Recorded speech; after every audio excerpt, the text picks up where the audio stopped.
Empieza la grabación. Bienvenidos a la Semana de la Investigación, el Desarrollo y la Innovación de la Escuela de Economía y Negocios. Bueno, en esta ocasión vamos a ver el panel de gestión del talento. Como todos saben, la gestión del talento constituye un reto estratégico hoy.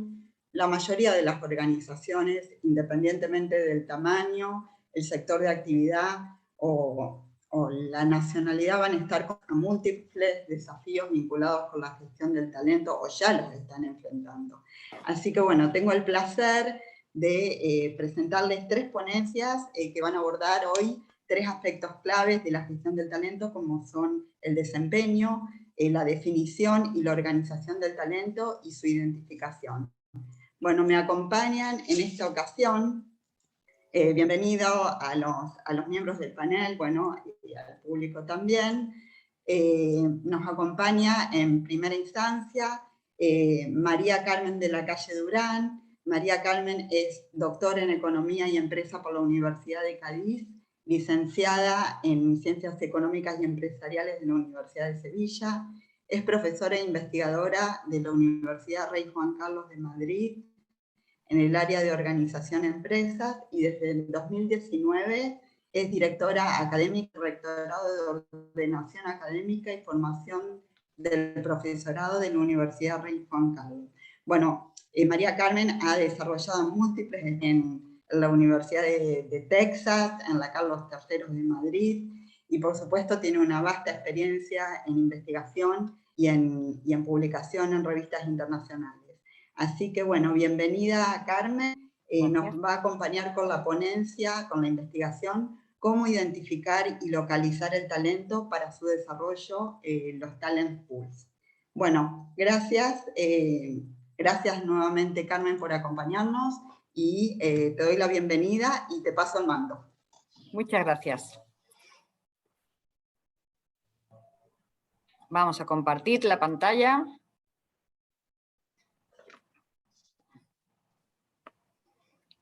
A ver. ¿La vemos correctamente? ¿Sí? Sí, sí, vale, bien. Pues buenos días Argentina y buenas tardes aquí desde Madrid, desde España. Es un placer estar con vosotros y compartir mi experiencia con vosotros. Cuando la profesora Golik me llamó para invitarme a participar, no me lo dudé. Pensé que era una oportunidad de relacionarme con vosotros y que me encanta además el mundo latinoamericano y bueno, creo que es una oportunidad también de contar lo que estamos haciendo pues, en otra parte del mundo, pero muy cerquita de vosotros, en España. Efectivamente, como bien ha dicho la profesora Golik, a la que agradezco por supuesto sus cariñosas palabras, voy a presentar un paper que ya está publicado, que es sobre la identificación y la localización del talento, específicamente hablando sobre los talent pools, pero previamente me voy a permitir el lujo, porque creo que todo el mundo a lo mejor no sabe muy bien el por qué este fenómeno es tan importante, de hacer un pequeño índice sobre por qué es importante el fenómeno que estamos tratando, que es el talento y la gestión del talento. Yo sé que sí que es verdad que hay muchas personas que ya están muy familiarizados con este ámbito de investigación, pero bueno, tampoco creo que venga mal hacer un pequeño recorrido muy breve, para ajustarme al tiempo, de qué estamos hablando, ¿no? De qué estamos hablando. Y después, en la segunda parte, pues sí que voy a hablar ya de lo que es el artículo, un artículo que ya está publicado recientemente, ahora en el 2021, que es un trabajo hecho conjuntamente con los profesores Mariluz Fernández Salles de la Universidad de Cádiz y Ramón Valle Cabrera de la Universidad Pablo de Olavide, que ha sido publicado en la revista Intangible Capital, y bueno, que nos lo puedo pasar si no tengo ningún problema, en el que se trata de analizar la identificación y la localización del talento. Bueno, es indudable que la gestión del talento ha venido para quedarse, es muy importante para las empresas, cada vez más empresas y de diferentes tamaños, como nos comentaba Mariela, están implantando la gestión del talento.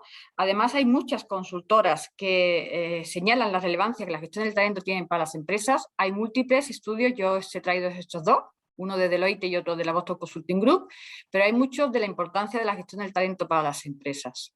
Además, en el ámbito académico podemos ver que efectivamente existen cada vez más artículos publicados, un número cada vez mayor de artículos publicados, como se recoge en diferentes análisis bibliométricos, en el que analiza el volumen de bibliografías respecto a este fenómeno.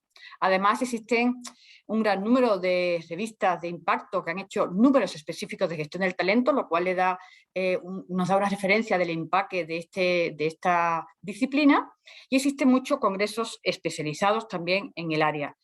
A modo de anécdota tengo que comentar que a la profesora Golik la conocí en uno de estos congresos especializados en Barcelona sobre gestión del talento, y eso pues crea una red de contactos, una red de personas que trabajamos en el mismo campo, que es fundamental para que la disciplina vaya teniendo cada vez más entidad.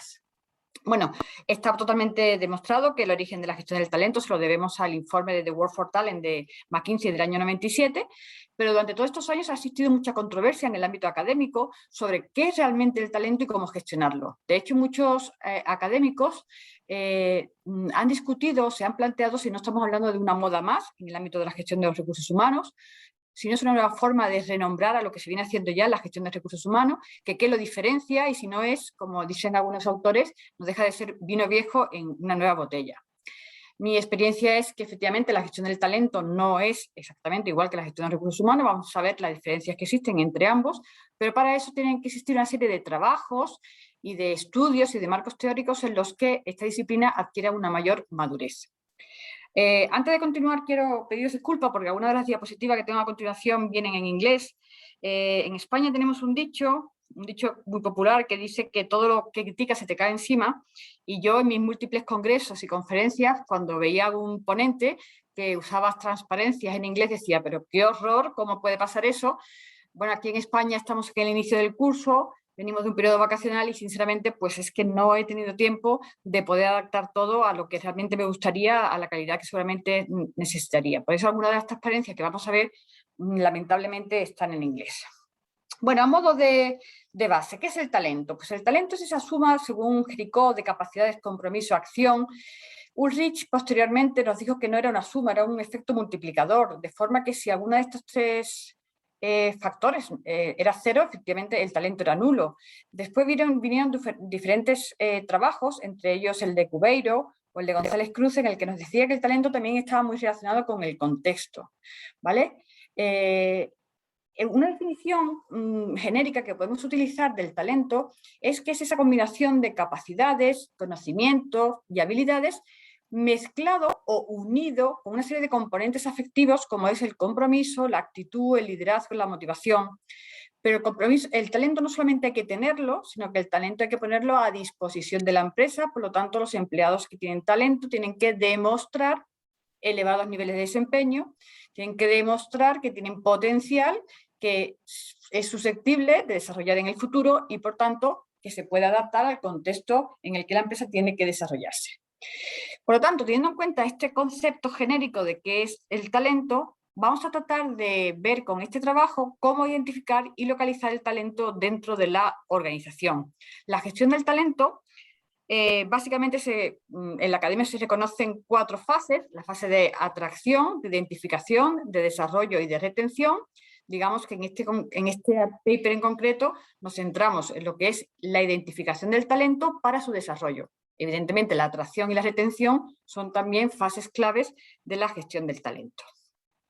Pues bien, los antecedentes del trabajo nos dicen que efectivamente la gestión del talento se ha convertido en una prioridad estratégica para las empresas que tratan de identificar a esos empleados que tienen un alto rendimiento y un alto potencial para que en el futuro puedan ocupar puestos estratégicos.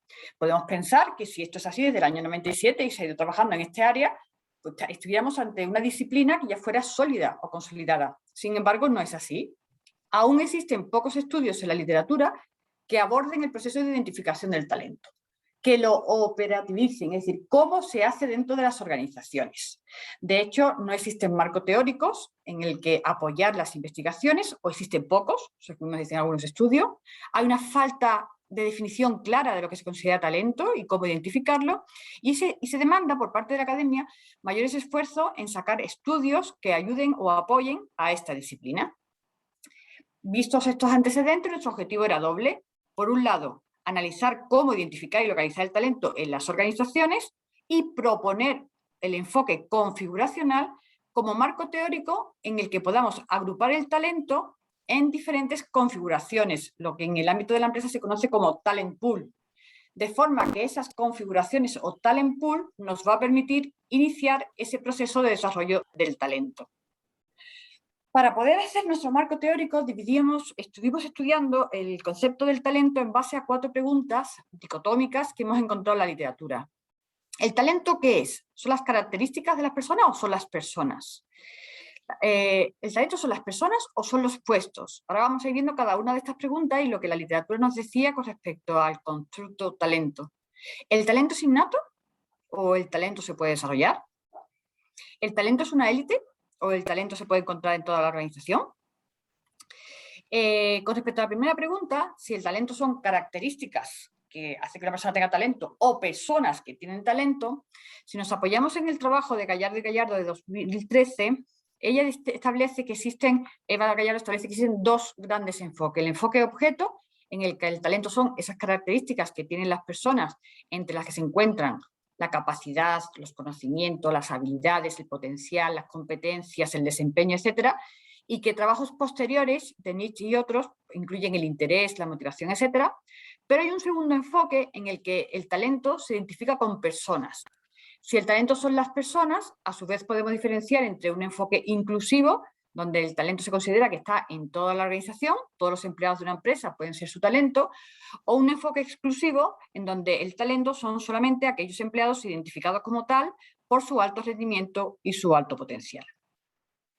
En cuanto a si es personas o puestos, es cierto que en los inicios de la gestión del talento, todo el tiempo se estuvo hablando de la gestión del talento desde un punto de vista exclusivo, es decir, el talento era un conjunto de personas a las que se le iban a desarrollar para ocupar los puestos clave en el futuro. Sin embargo, el trabajo de Collins y Melagi de 2009 vino a dar un poco lo que yo llamo la vuelta a la tortilla. Empezó a plantear que si era más importante gestionar a las personas para que ocuparan puestos claves, o si por el contrario, primero nos centremos en los puestos claves de la compañía y a partir de ahí gestionemos el talento.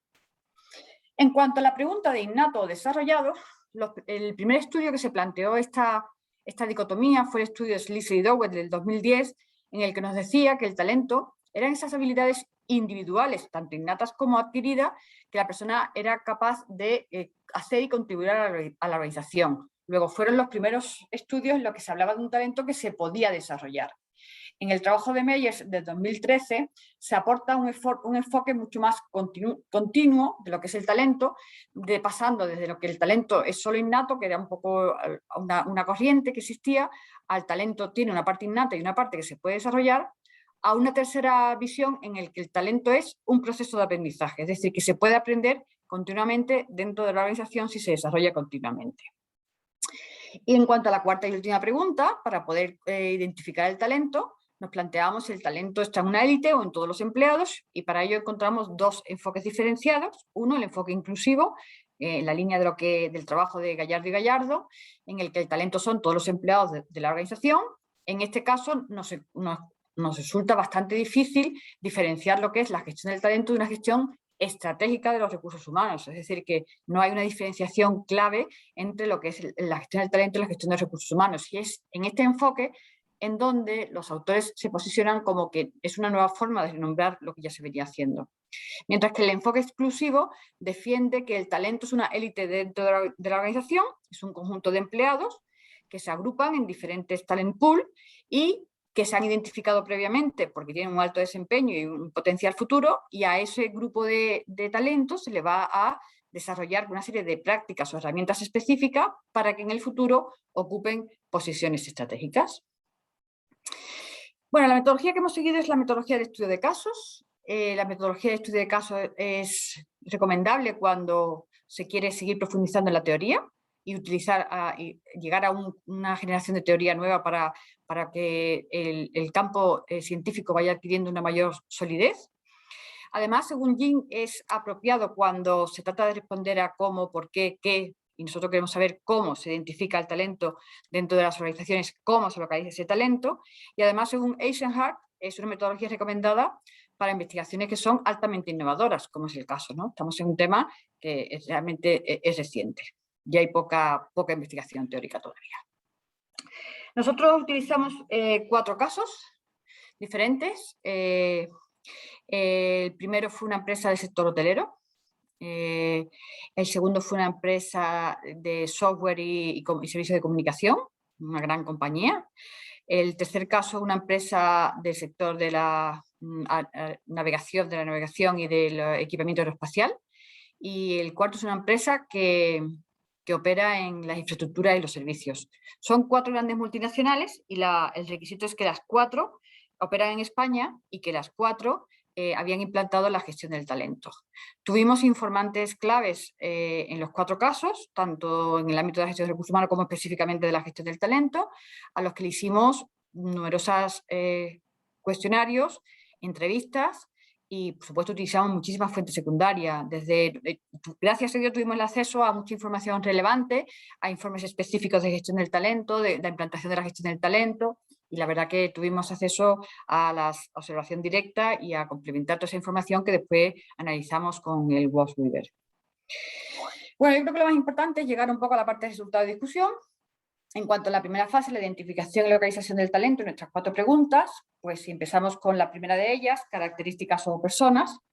El talento, según nuestros casos, son individuos, son personas, le llaman personas, líderes, empleados, que poseen ciertas características y que definen esenciales para su organización. Así, por ejemplo, para algunas compañías era importante que ese talento tuviera compromiso, para otras que tuviera deseo de crecer, habilidad para aprender rápidamente, movilidad. En los casos A y C decían que la movilidad, el ser capaces de tener movilidad era muy importante. Tenemos que tener en cuenta que eran 2 empresas multinacionales para los que la movilidad era fundamental.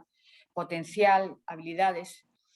En cuanto a si es innato o desarrollado, las empresas nos dijeron que la parte, que consideran que debe haber una parte del talento innato, pero que esa parte a ellos no les interesa, a ellos les interesa la parte que pueden desarrollar. Precisamente como lo que quieren es con estas personas es empezar un proceso de gestión del talento, lo que les interesa es esa parte que se puede desarrollar, es decir, ese potencial que la persona demuestra que puede ser desarrollado. Es decir, que aun cuando admiten que hay cierta parte que puede ser innata, lo importante para la organización no es lo innato, sino lo que se puede desarrollar. En cuanto a personas o puestos, aquí todas las empresas han coincidido en que lo que les importa son las personas y que esas personas lo que quieren es que, independientemente de dónde estén, van a desarrollarlas para que en el futuro pues, ocupen diferentes puestos de responsabilidad en otras áreas estratégicas. No piensan tanto en el puesto a corto plazo de hoy, sino en cómo estas personas en el futuro pueden ocupar esos puestos que sí son clave para la organización. Y en cuanto a una élite o en toda la organización, pues aquí tuvimos casos en los que decían que actualmente se lo están haciendo solo y exclusivamente a posiciones directivas, pero por un motivo de presupuesto, pero que su objetivo era que a largo plazo todas las personas pudieran participar del programa de gestión del talento. ¿Vale? Es decir, que todas aquellas personas que, aunque no estuvieran ocupando puestos de dirección, se la analizaban que tenía potencial para poder tener recorrido dentro de la empresa, querían incluirla en un talent pool, en un pequeño talent pool para ir desarrollando su talento. Bueno, como discusión de estos resultados y de este análisis que hemos realizado, nosotros proponemos una definición del talento, de forma que el talento son los individuos que, ocupando posiciones directivas o no, porque eso sí que nos especificaron mucho, que no tienen por qué ocupar posiciones directivas, han demostrado tener unos altos niveles de rendimiento y tienen potencial futuro. Y además tienen un conjunto de atributos intelectuales, pues tienen capacidad, tienen conocimiento, habilidades, pero también tienen una serie de atributos afectivos, es decir, son personas que tienen compromiso, personas que tienen actitud, personas que tienen motivación, interés, valores y que pueden ser desarrollados para garantizar que en el futuro las empresas puedan cubrir esas posiciones estratégicas claves. En cuanto a la parte de cómo agrupar el talento, los talent pools, los 4 casos encontramos una gran similitud en la forma de agrupar el talento, de forma que teníamos 3 grupos diferenciados. Uno era, aquí tenían los diferentes nombres que los informes de ellos aportaban, pero digamos que se diferenciaban entre los de nivel top, en el que estaban ya más próximos a ocupar esas posiciones clave, más intermedio, en el que todavía tenían cierto recorrido para formarse y para desarrollar ese talento, y los que estaban en una primera fase del inicio del talento, que tenían mucho campo, mucho tiempo para desarrollar. Por tanto, nuestra proposición 2 es que en la gestión del talento requiere la identificación de 3 tipos diferentes de talent pool, que además esto se corrobora con la teoría. En la teoría hay pocos estudios, o en la bibliografía pocos estudios que hablen de los talent pools, pero hay muy claramente también identificados los pocos trabajos que hablan también de los diferentes 3 talent pools que existen, de forma que el talent pool 1 está formado por empleados que, ocupando puestos de alta dirección, pueden desarrollar su talento en un periodo de menos de 3 años. Es decir, están más preparados para ocupar o cambiar a posiciones claves. El talent pool 2 está compuesto de empleados de nivel intermedio que pueden desarrollar su talento en un periodo, en este caso, entre 3 y 5 años. Y el talent pool 3 está compuesto por empleados que pueden desarrollar, que pueden estar ocupando direcciones, puestos directivos o no, pero que pueden desarrollar su talento en un periodo superior a 5 años. Evidentemente, las herramientas de desarrollo no van a ser las mismas para el Talent Pool 1 que para el Talent Pool 2 que para el Talent Pool 3. Por lo tanto, este primer estudio nos sirve como fase inicial de identificación del talento para, a partir de ahí, establecer cuáles son las herramientas más adecuadas para desarrollar el talento, de forma que aquellos empleados que formen parte del Talent Pool 1 puedan pasar a formar parte del Talent Pool 2 y puedan, a su vez, pasar al Talent Pool 3. Bueno, como conclusión, el talento son las personas que poseen unas características diferenciadoras que las empresas identifican y que se pueden desarrollar a través de la gestión del talento. La gestión del talento se considera que es vital para las empresas de cara a garantizar sus ventajas competitivas futuras y por eso consideramos que efectivamente es fundamental para las organizaciones de hoy en día la identificación y la localización del mismo. Nosotros proponemos el enfoque configuracional como marco teórico sólido para agrupar el talento en diferentes configuraciones en función del tiempo necesario para el desarrollo del talento y el tipo de herramienta necesaria que se requiere para desarrollar dicho talento.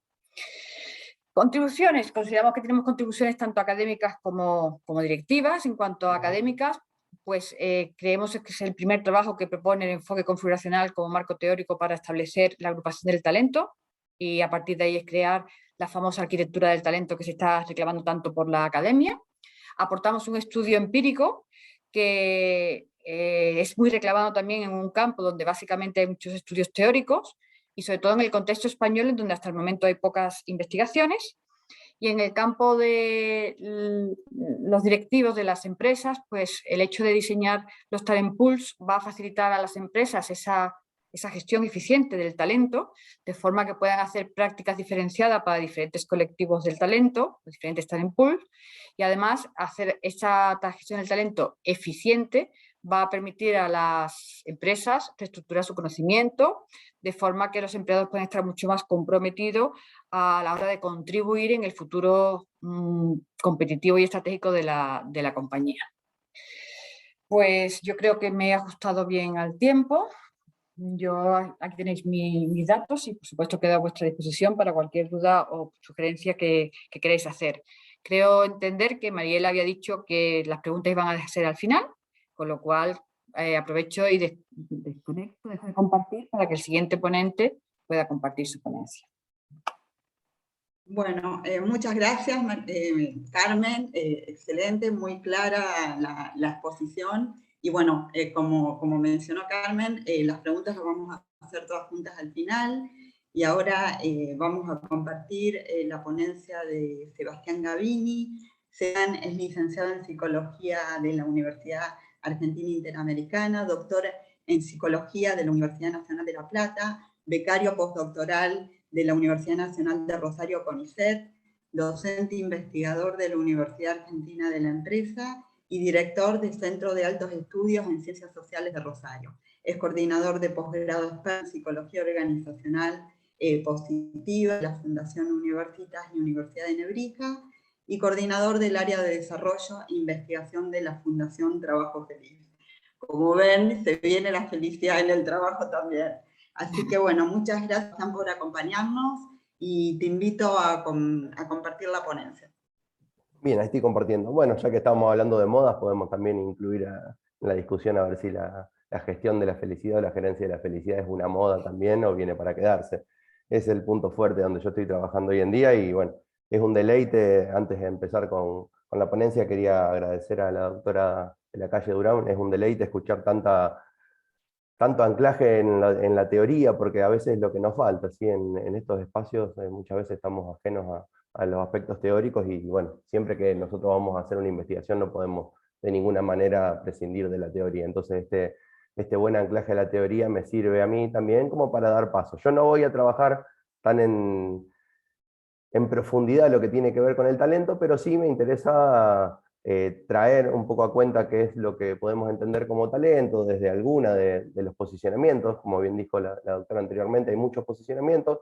Yo tomé quizás el más cercano y uno de los más reconocidos, que es el de Chiavenato, para poder de ahí hacer el recorrido hacia donde estoy yo parado teóricamente, que es la psicología organizacional positiva dentro de la psicología positiva, ¿sí? Entonces, primero tenía que hacer ese pasaje para poder explicar de qué manera nos unimos teóricamente frente ante esta situación que es la gestión del talento, ¿sí? Entonces, bueno, básicamente la temática que vamos a trabajar, o que yo estuve trabajando desde hace mucho tiempo, es el rendimiento, y obviamente la gestión del rendimiento a través de las variables predictoras. Acá elegí un pool de variables predictoras bastante escueto. He trabajado con muchas más variables predictoras, pero para la presentación del día de hoy me parecía que hacer algo más acotado y más sencillo para explicar un modelo teórico a través de ecuaciones estructurales era un poco más simple que traer un modelo bastante complejo como a veces solemos trabajar, ¿sí? Donde vamos a trabajar una variable dependiente, como es el rendimiento laboral, y un pool de variables independientes que después vamos a ver.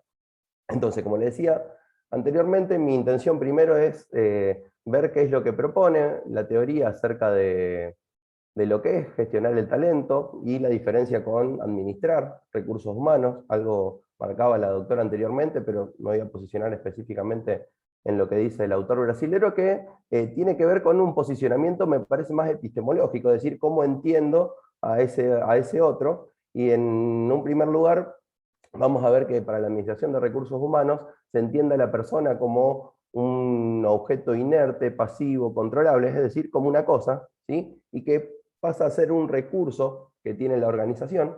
En cambio, para la gestión del talento, la diferencia de posicionamiento subjetivo es interesante, porque pasa a ser como una persona. El hecho de llamarla persona, nosotros en psicología estamos hace bastante tiempo intentando desligar, por ejemplo, lo que son todo lo que tiene que ver con las identificaciones de los trastornos, y anteponerle la palabra persona, porque siempre es la condición de persona la que está antes del trastorno, ¿sí? Entonces, en este punto es muy interesante hacer el viraje ya el posicionamiento discursivo, lingüístico, de tratar a alguien como una cosa, como un recurso, es diferente al de tratarlo como persona. Entonces, desde ese punto me parece interesante el posicionamiento de Chiavenato, ¿sí? Entonces, una persona que puede proveer, y no solamente va a ser utilizada como un recurso por la organización, sino que le puede proveer. Y acá tenemos unos puntos de encuentro con la postura anterior, sí, que puede proveer conocimientos, habilidades, competencias e inteligencia. Ese es un punto también clave para el manejo de todo lo que es la psicología,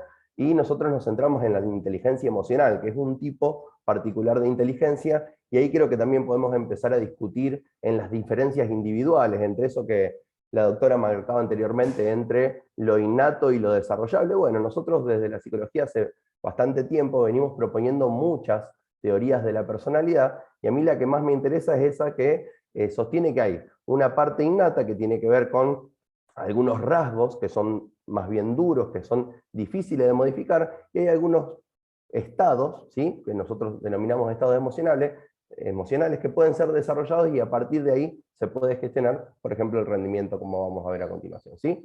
Entonces, el posicionamiento es esa persona, verla como una asociada a la organización y no tanto como un recurso, ¿sí? Entonces, desde este lugar, y voy a resaltar de vuelta una palabra, yo soy muy de hacerle caso a las palabras que utilizan los autores para cuando intentan denominar algo, ¿sí? Habla mucho de la palabra trato, ¿sí? Cuando uno va leyendo el libro de Chiavenato, ve el trato, cómo tratar a las personas, y eso tiene que ver específicamente con su posicionamiento acerca de lo que es la gestión, ¿sí? Entonces, entre otras cosas, no vamos a hacer un reduccionismo, a decir que la gestión del talento es solamente esto, pero entre otras cosas es cómo una organización trata a las personas que están allí dentro, ¿sí? Y por ahí no solamente a los que comúnmente denominamos colaboradores, sino a todos los stakeholders o todas las personas que participan en el proceso, ¿sí? El cliente, el proveedor, el cliente interno o el colaborador, como le llaman, decir, todas las personas que configuran el proceso de una organización, ¿sí? Deberían entrar en lo que se hace o lo que se denomina gestión del talento, ¿sí? Y hace un punto o hincapié en 2 o 3 cosas que yo voy a equiparar luego con lo que es la teoría de la psicología positiva y la psicología organizacional positiva, que da importancia, ahí cuando Chiavenato hace una diferenciación entre los momentos que fue pasando el sistema organizacional a partir de 1990, con un posicionamiento mucho más fuerte en lo que tiene que ver con todo lo que tiene que ver con esa modificación que sufrió, el proceso de generación de conocimiento, ¿sí? O la industria de conocimiento, como llaman algunos, ¿sí? Darle importancia a la libertad, a los comportamientos, para poder motivar a las personas en ese campo, ¿sí? Entonces, en este punto es donde yo puedo encontrar un punto bastante claro de encuentro con lo que es la psicología organizacional positiva, ¿sí? Acá a la derecha de la pantalla tengo como una disgregación en lo que es la psicología organizacional tradicional, que estudia el comportamiento de las personas al interior de las organizaciones, pero que hasta hacia finales de 1990 se ha centrado exclusivamente en el malestar, en gestionar el malestar de las personas al interior de las organizaciones, es decir, el estrés, el burnout, los riesgos, los problemas, y todo lo que tiene que ver con el aspecto negativo. Con el advenimiento de la psicología positiva, tenemos ahí como un punto clave, un hito, que es la conferencia que dio Martin Seligman en 1998, que dio inauguración a lo que es la psicología positiva, y posteriormente, ¿sí? Fíjense que es una rama disciplinar que se ha venido desarrollando desde hace muy poco tiempo. De alguna manera la definición de psicología organizacional positiva recién se empieza a ver hacia 2007, por lo tanto fíjense qué poco tiempo que tenemos de desarrollo en esta rama teórica, pero que acercado está con algunos procesos que ya se vienen dando. Entonces, la psicología organizacional positiva desde este lado es el estudio del comportamiento, pero ya no centrado en el malestar, sino que está centrado en las capacidades psicológicas y en las fortalezas individuales. Es decir, ¿cómo puedo hacer para, a partir de estas capacidades psicológicas que tiene una persona y sus fortalezas individuales, desarrollarlas al interior de las organizaciones para maximizar el rendimiento o motivar el rendimiento, ¿sí? Ese es como el fuerte o el anclaje fuerte que tiene la psicología positiva. Y seguido a esto, Nelson y Cooper y Lutáns y otros teóricos muy importantes de la psicología positiva en ese primer momento, dijeron que hay que tener unas características básicas para que algo se considere dentro de este espectro. El primero es que haya una teoría que respalde cada una de las variables que nosotros vamos a medir. El segundo es que tengamos, de alguna manera, instrumentos válidos y confiables para medirla, ¿sí? Y el tercero, obviamente, que se pueda demostrar que sean cada uno de los aspectos que nosotros estamos trabajando, que sean dables de poder desarrollarse, porque si no, no tiene mucho sentido para nosotros investigarlo, y que tengan algún impacto sobre el rendimiento laboral individual.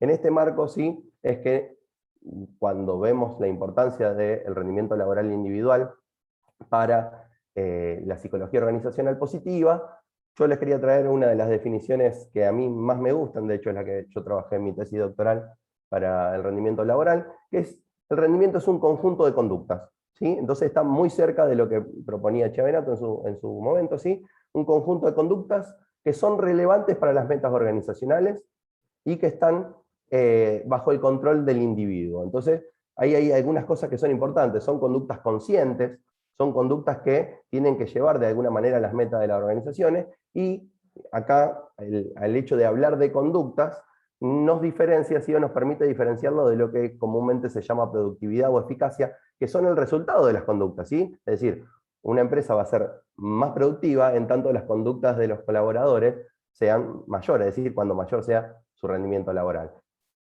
En términos de naturaleza del rendimiento laboral, la mayoría de los estudiosos han llegado al acuerdo de dividir en 3 dimensiones lo que es el rendimiento: en el rendimiento en la tarea, el rendimiento en el contexto y en los comportamientos laborales contraproducentes, ¿sí? El rendimiento en la tarea son todas aquellas tareas que están prescritas por el rol, es decir, las conductas que hacen al rol mismo. El rendimiento en el contexto tiene que ver con todo lo que está direccionado a mantener el ambiente psicológico donde se desarrolla la tarea, porque no es solamente hacer la tarea, es también dónde yo tengo que generar la tarea, porque obviamente el ambiente psicológico también va a determinar la conducta. Y finalmente, las dos primeras son positivas. El rendimiento en el contexto también es considerado como comportamiento de ciudadanía organizacional, comportamiento cívico, tiene varios nombres, ¿sí? Y el último, les decía, los dos primeros son positivos y el último es negativo, que es el comportamiento contraproducente, que son todas aquellas acciones que son contrarias a las metas de la organización. En este sentido, entonces, tener algo que es contrario a la meta de la organización debería ser un posicionamiento bastante claro para intentar reducir los comportamientos contraproducentes, porque obviamente atentan contra la organización y las conductas en cuanto al rendimiento. Entonces, para la psicología positiva, vamos a ver que hay, como venimos trabajando recién, un buen punto de encuentro entre la gestión del talento y la gestión del rendimiento, ¿sí? Yo me voy a centrar específicamente en la gestión del rendimiento, pero ya venimos hablando qué tiene que ver talento con rendimiento, entonces, en este punto me interesa preguntarme, ¿sí? O teóricamente nos preguntamos, ¿cómo se gestiona, cómo se promueve, cómo se aumenta el rendimiento laboral individual? Que es, en fin último, el punto que tiene como objetivo la psicología organizacional positiva, ¿sí? Entonces, ¿cómo se puede gestionar? No hay otra forma, por lo menos de nuestro punto de vista, que a través del estudio e intervención sobre sus variables predictoras. Es decir, nosotros proponemos algunas variables que pueden predecir, ¿sí?, la aparición de ese tipo de conducta, y vemos qué grado de impacto tienen para luego, a partir de determinadas intervenciones específicas en el ámbito organizacional, poder desarrollar el rendimiento, ¿sí? Y las variables obviamente pueden ser de naturaleza disposicional, es decir, individual, psicológica, o de naturaleza organizacional. Yo en este caso tomé una de cada una en el modelo predictivo que propuse, ¿sí? Como les decía anteriormente, rendimiento laboral por un lado como variable dependiente, y por el otro lado 3 variables independientes. La interacción trabajo-familia es un constructo complejo que está conformado por 2 subregistros, que serían el enriquecimiento trabajo-familia y el conflicto trabajo-familia. Como les decía, mucho tiempo la psicología se centró en el conflicto. De hecho, como pueden ver en cualquier tipo de estudio metaanalítico, van a ver que hasta cierto punto en el tiempo, hasta los mediados del 2005, 2007, por ahí empiezan a aparecer los primeros estudios ligados al enriquecimiento. Es decir, que no solamente sea el punto de encuentro entre el trabajo y la familia un conflicto, ¿sí? Esa es la teoría que tiene que ver con la limitación de los recursos. Hay recursos limitados, y entonces yo tengo que ver si le doy recursos a uno o a otro. No, la teoría del enriquecimiento me propone algo más, ¿sí? Yo puedo generar recursos en un ámbito, que es lo que vamos a ver ahora, y después trasladarlo hacia otro ámbito. Es la teoría del desparramo, ¿sí? Es la teoría de cuando se rebalsa de alguna manera. No tenemos, estoy de acuerdo ahí con la doctora, no tenemos algunas traducciones directas desde el inglés y tengo que inventar estas palabras, pero es la teoría del spillover, por decirlo bien claramente, donde de un ámbito, ¿sí?, o de un campo del trabajo yo puedo generar un recurso, puedo gestionar ese talento y llevarlo luego al ámbito familiar. Esa es la teoría del enriquecimiento. Y por otro lado, una variable organizacional que tiene que ver con el trabajo flexible, es decir, con la disponibilidad de ciertos acuerdos, ¿sí?, algunos más en el ámbito de un acuerdo bien claro y algunos un acuerdo un poco más tácitos que tengan que ver acerca, ¿sí?, acuerdos acerca de cuándo, dónde y cómo llevar adelante las tareas laborales, ¿sí? Hoy en día, obviamente, el trabajo flexible ha tomado cierta relevancia preponderante por la situación pandémica que estamos viviendo, pero bueno, nosotros venimos investigando esta situación desde antes de la pandemia y porque nos interesa mucho el trabajo flexible en términos de autonomía, ¿sí? Entonces, espero que se me fue, no sé por qué hacia el final. Ahí está. Bueno, para ir avanzando rápidamente, el método, una muestra integrada por 376 trabajadores y trabajadoras de la ciudad de Rosario, de distintos ámbitos de empresas u organizaciones de distintos ámbitos. Para instrumentos, acá como les decía anteriormente, nosotros hacemos mucho hincapié en los instrumentos. Son todos instrumentos que hemos desarrollado, en el caso de trabajo flexible, y en el caso de rendimiento y articulación, validado de otros instrumentos que han sido desarrollados en otros lugares. El rendimiento laboral, esa escala la validamos en 2016 a través de una tesis doctoral de Koopman, que es de los Países Bajos. El de articulación trabajo-familia es la validación de la escala Swing, y el de trabajo flexible, como no había disponible en ese momento para la medición, tuvimos que desarrollar la escala. Entonces, obviamente, también hemos seguido todas las consideraciones éticas dadas para lo que tiene que ver con las investigaciones con seres humanos. Bueno, acá es el resultado del modelo predictivo, como les decía, esto se trabaja a partir de ecuaciones estructurales con algún programa como SPSS o EQS, cualquiera de los programas que están disponibles para ese tipo de análisis estadístico, donde intentamos incorporar a un modelo, ¿sí?, muchas variables independientes. En nuestro caso también trabajamos con variables, con terceras variables, que son mediadoras o moderadoras, pero en este caso traje un modelo bastante simple, donde podrán ver si acá en gris tiene que ver las correlaciones, es decir, las interrelaciones entre las variables independientes. Hay una teoría que dice que obviamente para poder medir todo lo que tenga que ver con un modelo, las variables independientes tienen que estar interrelacionadas, ¿sí?, pero no tan interrelacionadas para que sean lo mismo. Ustedes saben que la correlación varía entre 0 y 1, cuando más cerca de 1 está, quiere decir que la variable que está midiendo es lo mismo, entonces por lo tanto no habría necesidad de medirla en dos variables, sino serían una misma. Entonces, acá lo que estamos viendo es la interrelación entre las variables independientes, trabajo flexible y enriquecimiento de trabajo familia, como podríamos pensar de alguna manera bastante coherente, se correlacionan de manera negativa con el conflicto, ¿sí? Es decir, a mayor flexibilidad y mayor enriquecimiento, menor conflicto trabajo-familia. En términos bastante vagos se podría entender así a la correlación. Y después tenemos el beta, que tiene que ver, en este caso, sí, el beta es el indicador de la regresión, es decir, qué tanto impacta cada una de las variables sobre la variable dependiente. En este caso vemos que el conflicto trabajo-familia impacta de manera negativa sobre el rendimiento, el trabajo flexible de manera positiva, pero no tanto, ¿sí? Y el enriquecimiento trabajo-familia es el que más impacta de manera positiva. En un conjunto, ¿sí?, este pool de 3 variables, fíjense que solamente con 3 variables podemos predecir, ahí tenemos el R cuadrado, que es el estadístico que nos sirve a nosotros para determinar de alguna manera el porcentaje de varianza que podríamos explicar, ¿sí? A ese número que tenemos ahí, si lo multiplicamos por 100, nos daría 66. Entonces 66% de la varianza del rendimiento laboral podría ser explicado por al menos estas 3 variables que tenemos aquí, ¿sí? Vamos a ver después que los modelos no suelen ser tan simples como lo estamos mostrando acá. Seguramente la relación entre las variables estén mediadas por alguna otra. En este caso yo voy a inferir posteriormente esa relación de terceras variables, pero vemos que es un modelo bastante potente. Digo, si nosotros nos sentáramos de la gestión del talento en estos aspectos, podríamos seguramente aumentar el rendimiento laboral. Rápidamente voy a pasar a las discusiones, así no me quedo sin tiempo.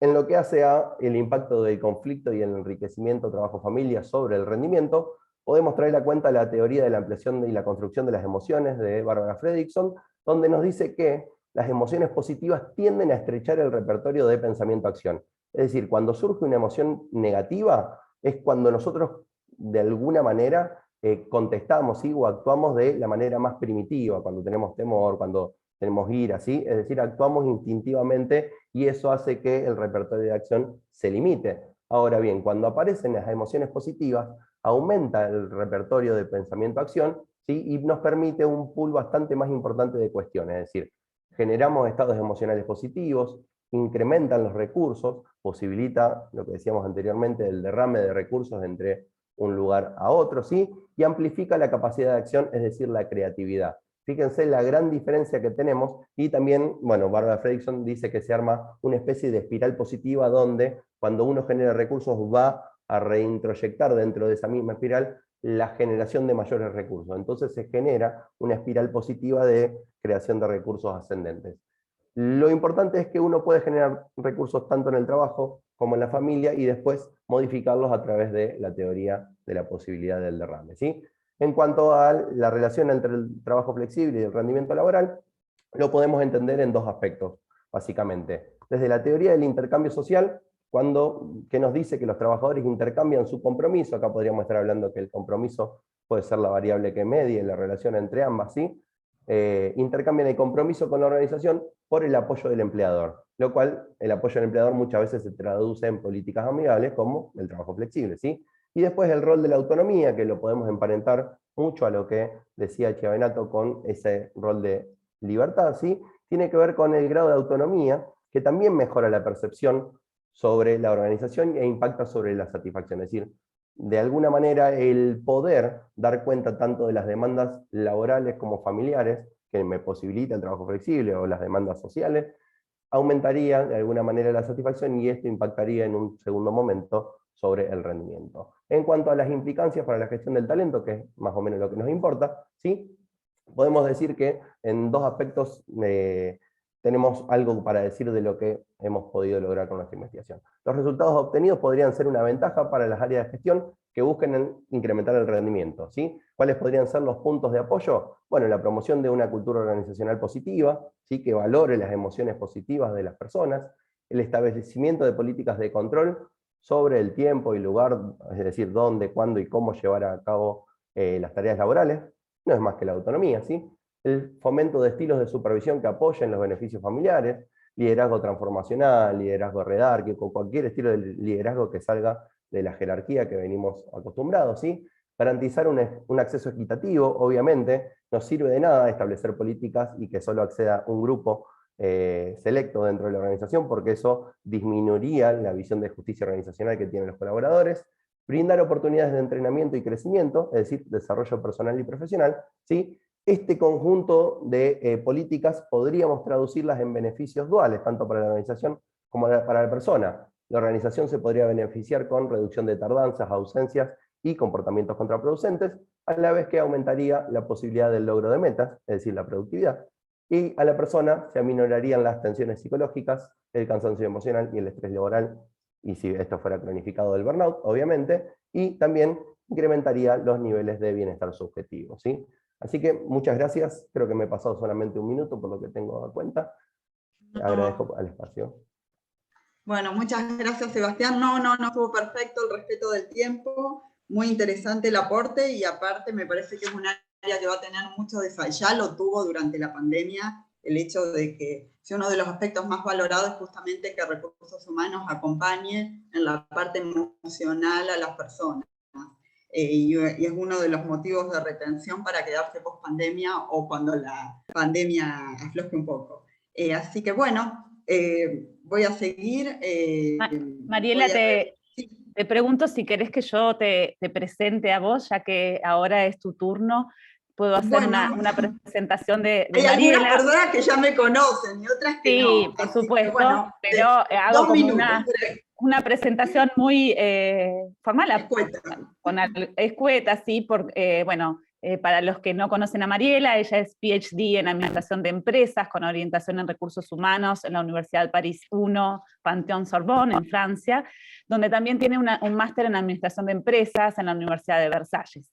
Ella es investigadora de la Escuela de Economía y Negocios de la UNSAM, también es docente de recursos humanos en grado y posgrado, en programas de MBA en varias universidades. Ha escrito artículos en numerosas revistas y muy prestigiosas a nivel internacional, no voy a nombrar todas, pero son muchas, y además ha escrito un libro en coautoría que se llama Talentología, Arte y Ciencia de Identificar Talento. Así que, Mariela, cuando quieras, te escuchamos. Voy a compartir la presentación. Bueno, ¿se escucha bien? Sí, se escucha y se ve perfecto. Perfecto, bueno.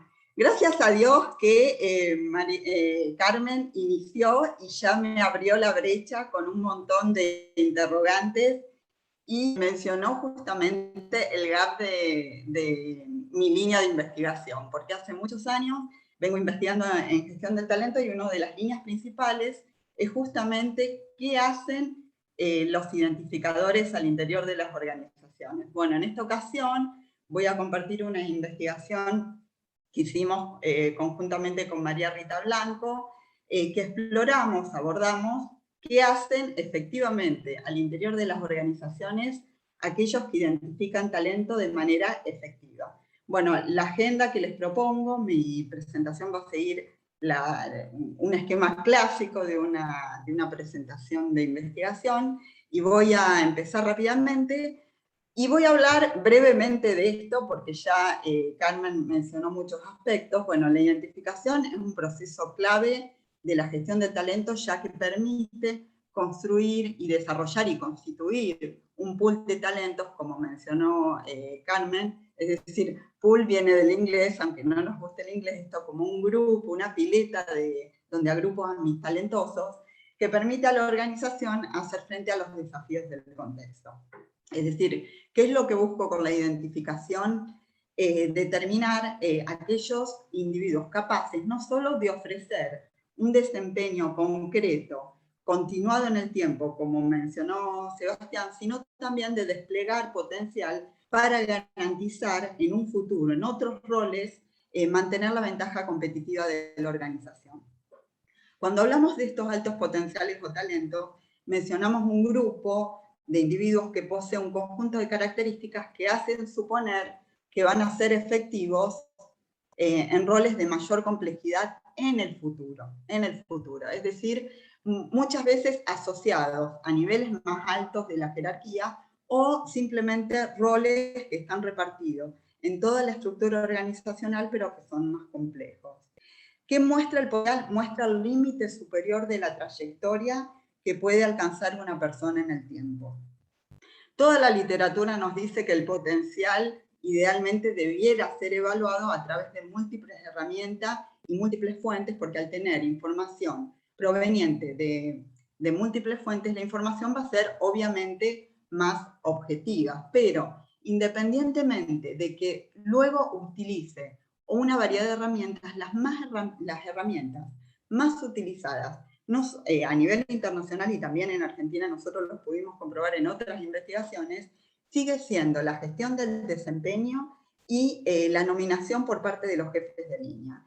Entonces, básicamente está bien que nomine el jefe directo porque es la persona mejor posicionada para observar y evaluar el potencial del individuo. Es decir, independientemente de que después se usen otras herramientas, y bueno, y hay todo un debate ahora y una nueva tendencia con el uso de la inteligencia artificial y las redes para detectar talento, que bueno, si Dios quiere en futuros congresos lo abordaremos porque es muy incipiente la tendencia y no hay evidencia empírica, sigue habiendo una importancia central de los jefes de línea. Pero ¿qué observamos? Las investigaciones demostraron que no todos los jefes identifican talento de manera efectiva. El 50% de las nominaciones se cae al final del camino. ¿Qué quiere decir esto? Muy concretamente, de 10 personas que son señaladas como altos potenciales o talento, 5 en el tiempo no se concretan. Puede ser que haya sido talento y le pasó algo en el trayecto, o que hayan sido erróneamente señaladas. Entonces, considerar que los que identifican talentos son efectivos, en cierta manera, constituye un mito. Y nos dedicamos a explorar esto, justamente. Múltiples factores. No hay una sola variable que pueda influenciar el proceso de identificación. Tenemos factores que son ajenos, que son externos a los identificadores, por ejemplo, procesos políticos organizacionales, pero también tenemos todo un conjunto de características y sesgos vinculados a los identificadores. Nosotros ya hicimos y publicamos una investigación con respecto al sesgo de homofilia, pero otros aspectos que se pueden plantear es la diferenciación borrosa entre desempeño y potencial, la racionalidad limitada que tienen los actores y la distancia cultural. Entonces, la pregunta es, ¿qué diferencia finalmente a los identificadores de talento efectivos de aquellos que no lo son tanto? Bueno, con esta pregunta guía, en primer lugar, dijimos, bueno, ¿y qué es un identificador efectivo? Y el primer criterio que tuvimos que determinar para poder trazar esta línea de investigación es justamente qué interpretamos por un identificador efectivo. Y es aquel que tiene un historial positivo en señalar el potencial de los colaboradores. Es decir, que yo dije que una persona tenía potencial y efectivamente el tiempo lo comprobó. 5, 10 años después pude hacer una proyección y la persona llegó al lugar que yo dije que iba a llegar.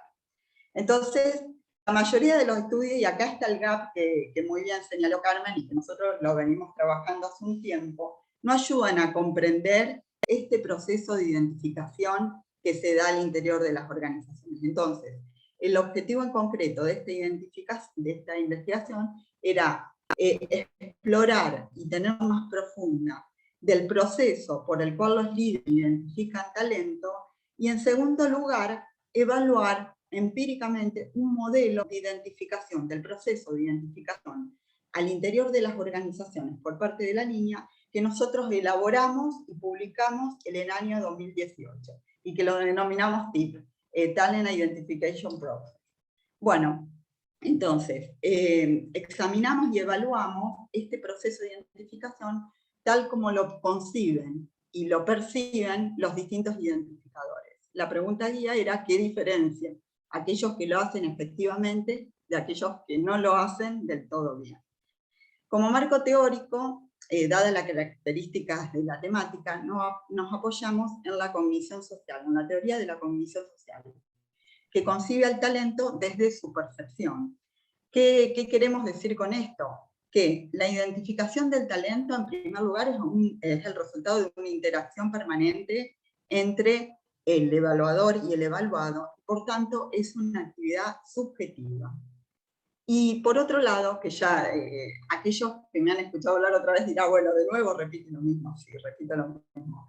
El potencial de una persona no existe por lo que hace o deja de hacer la persona, sino que tiene que haber otra persona que perciba estas conductas y estas acciones como indicadores de potencial, y que después se tomen acciones para convertir este potencial, concretar este potencial. Es como una semilla que la tengo que concretar en el tiempo. Entonces, las habilidades y percepciones del jefe inmediato van a influir fuertemente, no una influencia mínima, sino, yo diría, en un grado fuerte quién es identificado como alto potencial y quién no. Entonces, nuestro marco teórico tomamos nuestro modelo de identificación que está basado en la psicología social y en la cognición social. Y les voy a explicar brevemente, está el trabajo publicado en nuestro modelo de identificación, porque a partir de determinamos quiénes son efectivos y quiénes no. En primer lugar, acá vemos la construcción de relaciones interpersonales. Lo primero que tiene que hacer un identificador para poder determinar el talento es construir relaciones interpersonales. A través de las conductas diarias de conducción y el liderazgo, la persona puede determinar cuáles son las competencias, las habilidades, las expectativas y los intereses de la persona. Es lo primero, difícilmente si hay una relación puede identificar. En segundo lugar, y en otras investigaciones que llevamos adelante, le preguntamos a los jefes, bueno, ¿cómo identificas? ¿Qué es lo que haces para ver si tiene talento o no? Y todos los relatos y narrativas hacían mención del uso de los sentidos. Lo vi, lo observé en tal circunstancia. El uso de la vista es una constante. Y lo otro es la escucha, una escucha activa. Y también nos llamaba la atención que mencionaban el olfato. Hay que tener olfato. Dicen, bueno, cuando ves una persona de esta manera, lo sentís. Hay algo que te está indicando que esta persona tiene talento. Bueno, una vez que yo percibo a través del uso de los sentidos, como la información es abundante, no voy a registrar toda la información que hay en el entorno, sino que voy a encuadrar, voy a poner como un marco para retener determinado tipo de información, que son los estímulos seleccionados, que es esta fase de registro. En el estudio donde construimos el modelo también vimos que esta información que retienen los identificadores la tienen que organizar de alguna manera, y los identificadores utilizan lo que llamamos representaciones categóricas o esquemas. ¿Qué queremos decir con esto? Un esquema es un prototipo de lo que yo interpreto como un talentoso o un alto potencial. Siempre voy a identificar una persona a partir del prototipo tipo, fue formado tempranamente y puede ser formado, puede modificarse con el tiempo, pero es formado generalmente a partir de las experiencias de por qué me identificaron a mí, por qué yo fui seleccionado, y también por mi experiencia previa de a quienes identifiqué, y eso es lo que yo estoy mirando cuando miro potencial. Es decir, esta organización basada en experiencias previas, que es un esquema. Luego viene una fase de interpretación. Siempre decimos en gestión del talento, ¿y talento para qué? ¿Para qué te sirve tener el talento en absoluto si no lo vas a tener en el lugar adecuado? Entonces siempre nos hacemos la pregunta que tenemos que hacer cuando gestionamos el talento, ¿qué es talento para qué? Y este talento para qué está vinculado a los roles de la organización. ¿A dónde yo me imagino que va a ir esa persona en el futuro. Después voy a dar algunos ejemplos concretos de los testimonios de las entrevistas que hicimos.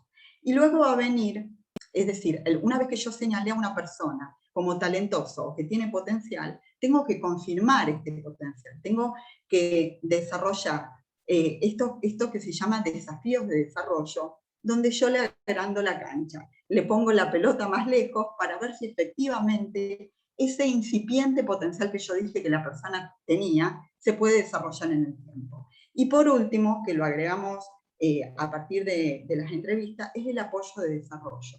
No todos los identificadores lo hacen, pero gran parte dice, bueno, después lo acompaño, gestiono el desempeño, estoy cerca, lo escucho, veo los problemas que tienen, lo mentoreo, lo coacheo. Bueno, esto es la fase de apoyo al desarrollo. Todo este modelo, con estos pasos, constituiría los pasos ideal, un modelo ideal de lo que tiene que hacer un identificador para identificar talento correctamente. La metodología que utilizamos, obviamente por las características de la problemática, es cualitativa, porque nos interesaba tener los relatos e indagar en fenómenos de percepción, por lo cual son muy difíciles de cuantificar.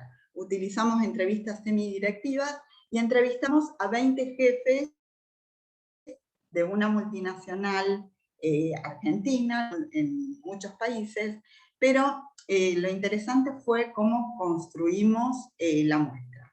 Tuvimos una entrevista con el director corporativo de talento, que viene a todo el mundo, y le pedimos una lista de identificadores que para la organización lo hacían bien y otros que no tanto, pero que no nos dijera quién era quién. Es decir, era doble ciego. Nos dieron una lista de 30 personas, de las cuales 20 finalmente participaron. Como vemos, tenemos de distintos países. La más joven tenía de 29 años, 7 años en roles de coordinación de gente, y la de más edad, 52 años. El protocolo de investigación fue suficientemente amplio como para explorar los relatos, pudiera hablar libremente, y después repreguntamos métodos en los cuales quedaban dudas. Bueno, como resultados que identificamos, analizamos las narrativas en base al modelo de identificación de talento, todas estas etapas que planteé anteriormente, y ¿qué vimos? Vimos que había un grupo de jefes que eran muy efectivos, que implementaban todas las etapas del modelo, y en segundo lugar vimos un grupo de gente, un grupo de jefes, de managers, que no eran tan efectivos. Entonces fuimos con esta clasificación y tuvimos una segunda entrevista con el director corporativo. Teníamos un tercer grupo de grises. Había algunos aspectos positivos y otros no tanto. Y no nos quedaba, no nos quedaba definición si ubicarlos en un grupo o en otro. Entonces, a partir de la discusión con el director corporativo, empezamos a discutir cada uno de los casos, donde evidentemente en la organización había un seguimiento de cada uno de ellos como líderes, como coordinadores de equipo. Establecimos un tercer grupo que son jefes que son efectivos en identificar talentos y que implementaban solo una parte de nuestro modelo. Entonces voy a compartir aquellos aspectos que tenían en común los jefes que eran efectivos, que implementaban todas las etapas del modelo, y los que implementaban solo algunos. ¿Qué pudimos ver? ¿Qué compartían estos dos grupos que eran efectivos? En primer lugar, utilizaban una organización muy clara de la información sobre talento, usaban esquemas de alto potencial. ¿Esto qué quiere decir? Hacían una definición muy clara y una diferenciación de qué es desempeño y de qué es potencial. Cuando le decíamos, bueno, ¿qué miras cuando miras potencial? Que la persona tenía potencial. Por las preguntas que hacía, por cómo pensaba. Llamaba la atención porque siempre eran ideas originales y era totalmente disruptivo y afuera de la caja. Después, el segundo aspecto que observamos, que por supuesto puedo dar muchos ejemplos, pero se nos iría el tiempo. El segundo aspecto que observamos que tenían en común estos jefes efectivos un registro variado de diferentes indicadores de potencial. Cuando le preguntaban miles de ejemplos y situaciones, decía, no tenían un único relato que le permitía identificar potencial, sino que lo daban relatos ricos, detallados, en múltiples circunstancias y en múltiples situaciones y con distintos tipos de gente. Por ejemplo, nos llamó la atención algún tipo de relatos, dice, y me di cuenta que tenía potencial porque miraba grandes fotos, veía variables que no estaban ahí, nadie las veía y él las veía, y eso es poco coherente. O por ejemplo, otro nos mencionó, dice, y mira, lo debería haber aprendido en 5 meses, y lo aprendió en 1 mes. Ahí me di cuenta que tenía una curva de aprendizaje súper alto. Después, en tercer lugar, lo que hacían muy bien es el proceso de ajuste. Es decir, imaginar para qué rol. Y es imaginar y pensar, y es pensamiento estratégico porque son roles futuros. El potencial es algo que no está ahí, tampoco está ahí. Yo me estoy imaginando a la persona para el rol que va a ocupar dentro, como los pool de talentos de Carmen, en 3, 5 o 10 años. Y uno de los relatos que nos impresionó dice, era un chico de 22 años, recién ingresaba. Lo tuve 1 mes y un día estaba charlando con él, estaba sentado y vi un gerente general. Y se hablaba como un gerente general. Y me di cuenta que iba a llegar a ese puesto. Es imaginar a dónde va a llegar la persona. Estos son los que comparten los jefes que son efectivos, que implementaban todo el modelo de manera virtuosa, y los que implementaban solo una parte. Ahora voy a mencionar en qué se complementaban los que implementan todo el modelo. En el diseño de los objetivos de desarrollo, es decir, estas acciones que yo tengo que establecer para terminar de confirmar el potencial. Y decían, por ejemplo, lo puse primero en una planta de poca complejidad, después en otra planta, y algo que era muy interesante decía, si vos le das un desafío muy alto de entrada, lo que más. Es muy importante el timing, es muy importante el tiempo. Si le das un desafío que más, y si se lo das lento, la persona se aburre, pierde la motivación y termina dejando la organización. Entonces, es un arte realmente el poder diseñar desafíos ajustados al tipo de potencial que yo quiero observar. Y por último, la construcción de relaciones de apoyo. Y nos decían, para identificar potencial tenés que estar ahí, tenés que conocer a la gente, tenés que escucharla, tenés que mirarla. Y uno dijo, no es que vos te sentás, hablás 5 minutos y apretás un botón y lo pasás por una máquina de rayos. Lleva todo un proceso y todo un trabajo, y por eso lleva tiempo, compromiso por parte de los líderes, por parte de los coordinadores. Entonces el verdadero potencial se observa a través del tiempo. ¿Qué vimos en los... me apuro porque me queda poquito tiempo. Implementaban el modelo de manera parcial. Lo importante a los no efectivos, que confundían fuertemente desempeño y potencial. Cuando nosotros le preguntábamos, bueno, decía, no sé, cumplían los deadlines, su desempeño era sostenido en el tiempo, adhería a los valores organizacionales, le ponía garra, era honesto. Es decir, indicadores que no tenían nada que ver con potencial. En segundo lugar, el proceso de ajuste. Cuando le preguntamos, bueno, ¿cómo vincula la estructura organizacional o los roles organizacionales como potencial? Lo vinculaban a roles del nivel actual. Y eso es desempeño. Eso es desempeño. No es potencial, es ajustar las demandas del rol actual. Y por último, cuando preguntamos de desafíos de desarrollo o no los tenían, nos dijo, no, yo no hice nada, el potencial estaba ahí. Bueno, ¿y cómo se va a desarrollar? ¿Y para qué te lo estás imaginando? Y en segundo lugar, o si diseñaban desafíos de desarrollo, eran simple enriquecimiento de puestos. Y le di un proyecto un poquitito más grande, le di mayor presupuesto, le di mayor control de personas, que son desafíos de un mismo nivel. Es como un proceso de selección, no de identificación de potencial. En conclusión, nuestro estudio analiza los identificadores efectivos y son los que realizan extremadamente bien 3 fases del modelo. la diferenciación entre desempeño de potencial, tienen esquemas claros de qué es un alto potencial, se imaginan ya el ajuste del potencial a un rol futuro, este potencial para qué, y finalmente diseñaban muy bien los desafíos de desarrollo. Entonces, observando los dos grupos, llegamos a la conclusión de un aspecto, de que un aspecto donde los identificadores no se pueden equivocar es en esta diferenciación entre desempeño y potencial, porque si hacen mal esto, ya se tiñen, se contaminan las etapas posteriores del proceso. ¿Qué implicancias prácticas tiene nuestro modelo? Bueno, logramos confirmar que el modelo servía para diferenciar a los identificadores efectivos de no efectivos y puede servir como una herramienta para recursos humanos para establecer acciones de capacitación y de desarrollo y en colaboración con aquellos jefes de línea que sí son efectivos, que en cierta manera, en nuestro caso, confirmamos, gran parte coincidía con las apreciaciones que tenía la organización, y a nivel individual sirve para la autoevaluación, es para ver qué etapas de un proceso virtuoso estoy haciendo mal. Así que bueno, muchas gracias. Acá están mis datos, si tienen alguna consulta sobre la investigación, y los invito a realizar preguntas para todos los integrantes del panel. Muchas gracias. ¿Puedo hacer una pregunta? ¿Qué tal?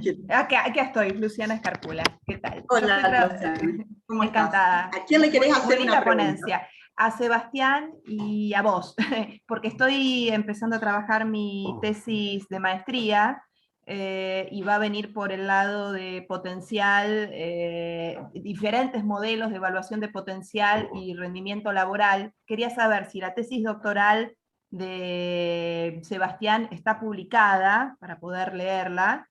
Y Mariela, ¿dónde puedo encontrar este trabajo de investigación que es súper interesante? El trabajo de investigación lo tenemos en la base Richard Gates. Si me escribís, está en mi perfil, si me escribís por ahí, te envío el...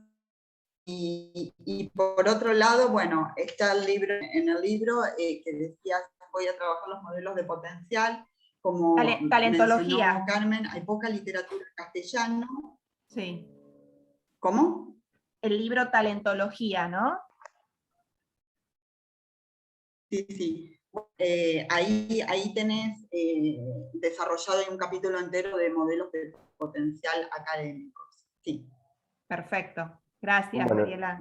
Luciana, la tesis doctoral está subida al CEDICI, que es el repositorio institucional de la Universidad Nacional de La Plata. Está también en el repositorio de CONICET y está publicada como libro en la editorial Guaiteseo. Cualquiera de los tres lugares, o si no me escribí a mí, lo que no puse fue mi correo, pero cualquier cosa anotá mi correo y te lo mando, como vos guste, sebastián-gavini@live.com.ar. Gracias. De nada. Así que bueno, si quieren hacer algunas preguntas a los expositores, lo pueden escribir en el chat. Mariela, y Luis Insaurraga está levantando la mano. No hola, veo. Luis, hola, sí, te hola. escuchamos. Sí, Hola, ¿qué tal? Buen día. Buenos días. Buenos días. Bueno, yo soy docente de Administración 1 y la verdad me resultó re pertinente, muy pertinente esta charla, porque justo la clase pasada dimos la Escuela de Relaciones Humanas de Tomayo y hoy vamos a tocar la Escuela de Psicología y Sociología. Me pareció como perfecta y muy enriquecedora para hoy a la noche. La pregunta que yo quiero hacerles es, lo que vi a partir de la charla de ustedes es como que hay toda una construcción de gestión del talento y hay todo un trabajo para las organizaciones. ¿Qué pasa cuando uno hace todo ese recorrido y entendiendo a las organizaciones como en un contexto donde hay otras empresas competidoras, los famosos headhunters o los cazadores de talentos, cómo puede las organizaciones retener a esa construcción que costó tanto para una organización, ¿no? O sea, entendiendo que hay otros competidores u otras organizaciones que también buscan esos talentos. ¿Qué estrategias pueden hacer? Gracias. ¿Quiere que responda yo, Mariela? Bueno, con Vale. gusto. Luis, muchas gracias por tu pregunta, porque efectivamente es muy pertinente. ¿vale? No era un poco el objetivo de lo que teníamos en ese paper, pero es fundamental la detención del talento, fundamental. ¿Cómo se puede tener el talento después de que hemos invertido mucho tiempo en identificarlo, en localizarlo y en desarrollarlo? Bueno, las empresas están desarrollando técnicas de desarrollo de retención del talento, pues por ejemplo, un bonus de retención del talento, es una de las buenas estrategias. De las empresas que yo analicé, muchas de ellas tenían un bonus que se le daba a los empleados que habían complementado el programa de gestión del talento si se quedaban 2 años a posteriores de ese proceso. También los empleados de talento valoraron muy favorablemente las políticas de conciliación familiar y personal. Como nos está comentando Sebastián, es una cosa muy importante para los empleados de hoy en día. Los empleados de hoy en día no están dispuestos a, como en otras generaciones, a darlo todo por la empresa, sino que tienen su tiempo dedicado también a su vida personal. Yo digo que hay que compatibilizar la vida laboral con la vida personal de cada uno, puede ser familia, puede ser hobbies, puede ser lo que quiera, y las empresas lo tienen muy claro que hay que facilitar esa conciliación, porque si no corremos el riesgo de que el talento pues se vaya a empresas competidoras, y todo pasa un poco por esa idea, ¿no? Si está bien identificado el talento y hemos encontrado personas que comparten nuestros valores, que están comprometidos con la organización, que tiene potencial y que quieren desarrollarse con nosotros, pues animarles a mantenerse y también a que puedan crecer dentro de la compañía. Es por donde pasan las políticas de retención. Yo quisiera agregar, y retomando un poco lo que mencionó Carmen a lo largo de su ponencia, que hay dos grandes corrientes que Luis mencionó, que bueno, ¿qué pasa cuando la organización gestiona talento? Hay una gran línea de investigación que se está desarrollando en los últimos años, que es la percepción de injusticia de los colaboradores. Y a partir de esto, porque es claro que la gestión del talento nació y se concibió para unos pocos, es decir, aquellos que son talentosos. Y a partir de ahí no la perspectiva inclusiva, es decir, bueno, todos tienen algún tipo de fortaleza y lo puedo desarrollar. Ahora bien, pregunta, la mayoría de las organizaciones que implementan gestión del talento a nivel mundial siguen con una postura exclusiva. Es decir, talento son a lo sumo el 20% de mis colaboradores. Y por eso es una arquitectura diferenciada. Y ahí arquitectura de recursos humanos diferenciada. No voy a aplicar prácticas según sea una persona que es súper talentosa, alguien que tiene un desempeño consistente, como como mencionó Sebastián, es decir, estos que se llaman jugadores B, que garantizan un desempeño, pero yo sé que no los voy a poder cambiar de puesto a roles de mayor complejidad, y ahí voy a decidir qué tipo de políticas de retención, y cuando hablo de políticas de retención puede ser prácticas de desarrollo, puede ser remuneración, puede ser programas de fidelización, programas de flexibilización, todas las herramientas que haya disponible para retenerlos, y ahí tengo que determinar a quién me interesa retener. ¿No? Claramente no me va a interesar retener a todos, a algunos sí, a otros no. Y acá está la práctica diferenciada de la gestión del talento. Sí, a mí me gustaría agregar Solo una cuestión que creo que Carmen tocó por arriba, que tiene que ver con las generaciones de personas que están hoy en día dentro de las organizaciones.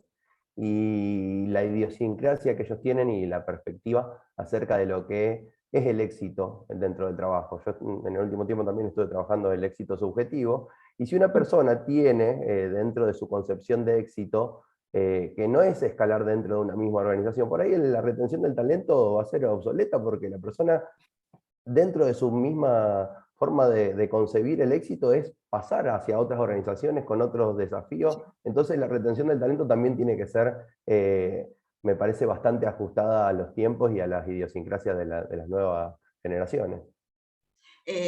Sí, bueno, eso se lleva a otro tipo de discusiones, si siguen existiendo las carreras organizacionales, y qué tipo de carrera van a querer los jóvenes en el futuro, y si esto es, yo lo quiero o no me queda más remedio que hacer frente a la realidad, porque las organizaciones son inestables. Y por más que no me guste cambiar de organización, lo voy a tener que hacer porque las organizaciones van cambiando y son fluctuantes y son más inestables que 30 años atrás. Sí, sí, el gran desafío sin duda es que las organizaciones son inestables, como bien dice Mariela, pero como dice también Sebastián, las generaciones son diferentes. Ya no sirven los modelos que hacíamos antes con las personas de antes. Yo se lo cuento a mis alumnos porque yo doy clases de recursos humanos en la facultad. Ahora mismo tenemos muchas generaciones diversas en las organizaciones y hay que gestionar a todas ellas. Y esa diversidad, que puede ser muy enriquecedora, también hay que saberla gestionar adecuadamente. Y desde luego tienen diferentes formas de pensar, saben que tienen diferentes modelos de crecimiento y no son tan fieles a las organizaciones como lo éramos en mi generación, ni muchísimo menos, con lo cual hay que tenerlas de otra manera. Esto es un hándicap que las organizaciones tienen que hacer frente, porque son efectivamente diversas las organizaciones, pero también las personas, los colaboradores son personas. Sí, a mí siempre me gusta hacer un ejercicio que es qué piensan los alumnos de la gig economy. Y cómo se sienten trabajando y cómo la perciben y qué experiencias conocen, porque ahí realmente se ve un poco los valores de las nuevas organizaciones y cómo están imaginando este futuro o presente mercado laboral, ¿no? Así que, bueno, ¿hay otras preguntas? Si no hay otras preguntas, yo tenía una pregunta para Carmen. Aquí estoy.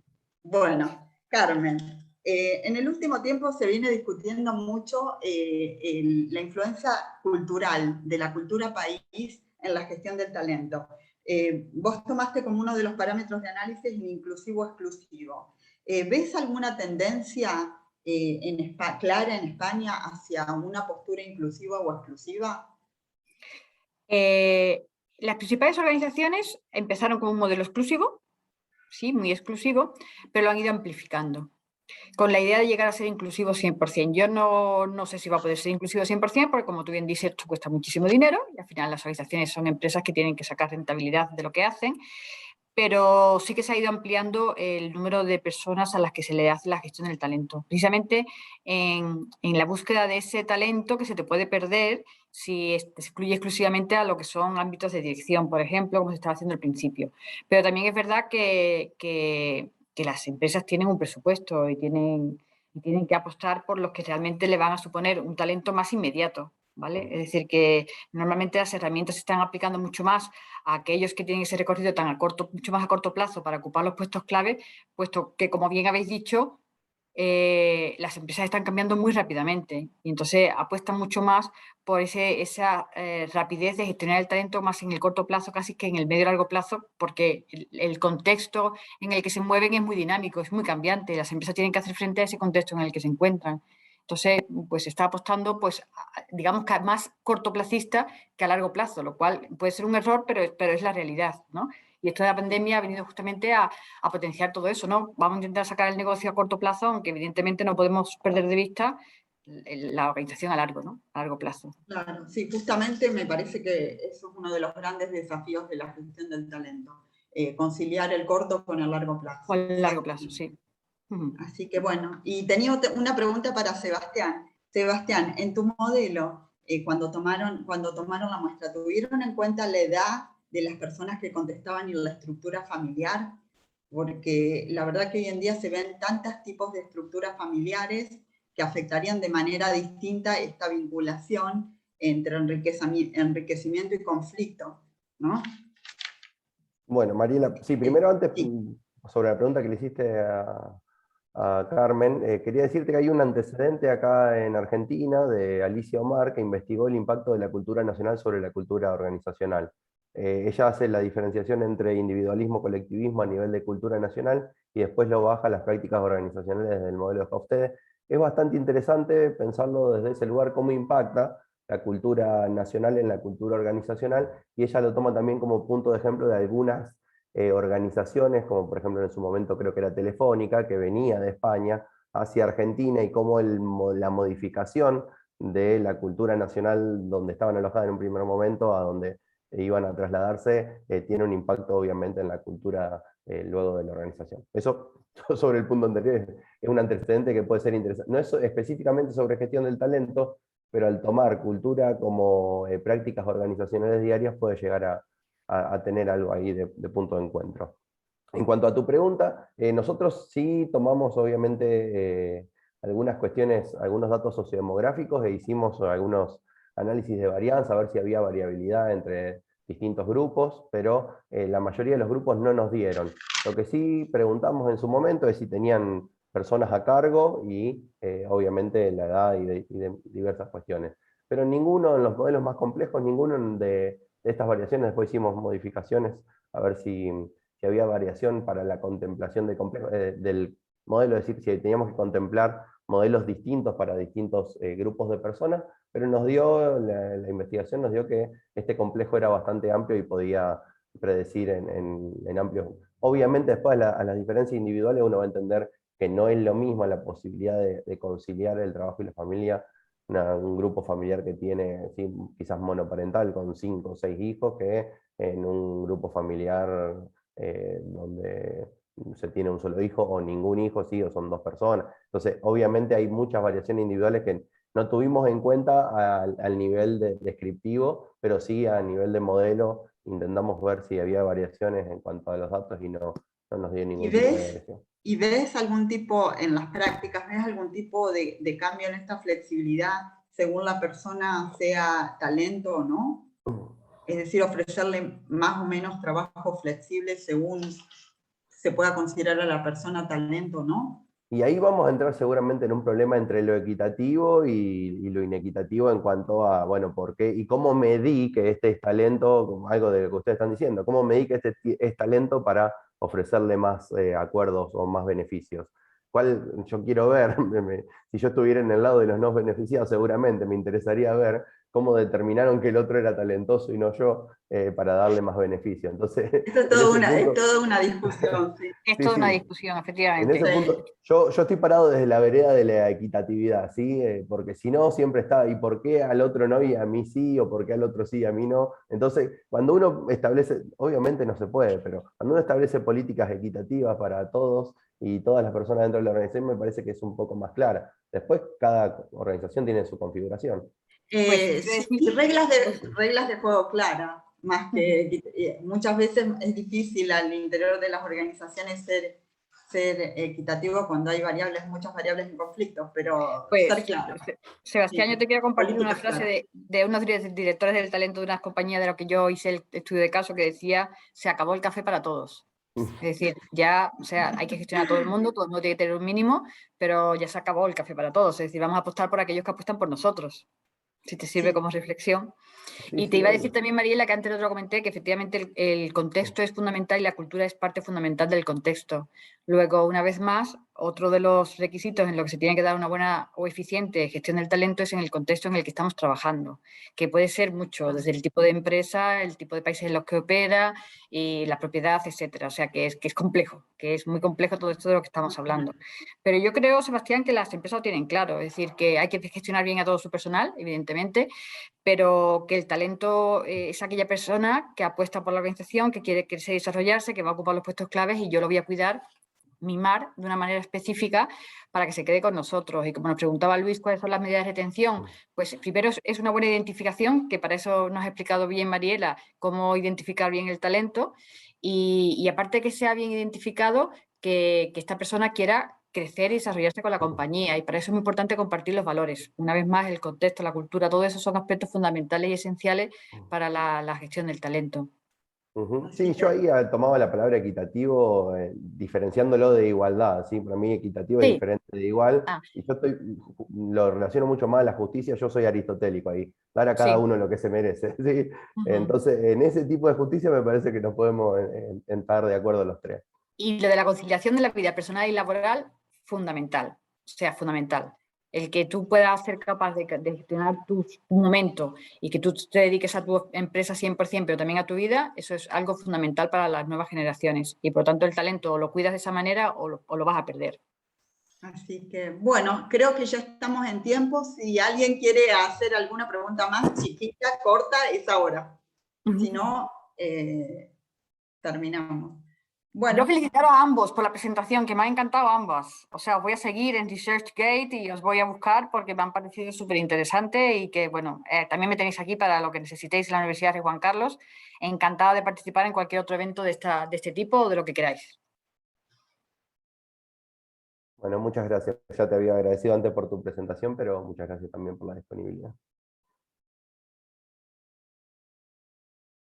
Bueno, no sé si se escucha porque yo escucho inestable. Gracias a todos por asistir. Gracias a... Se corta un poco, Mariela, justo al final. Bueno, por suerte al final.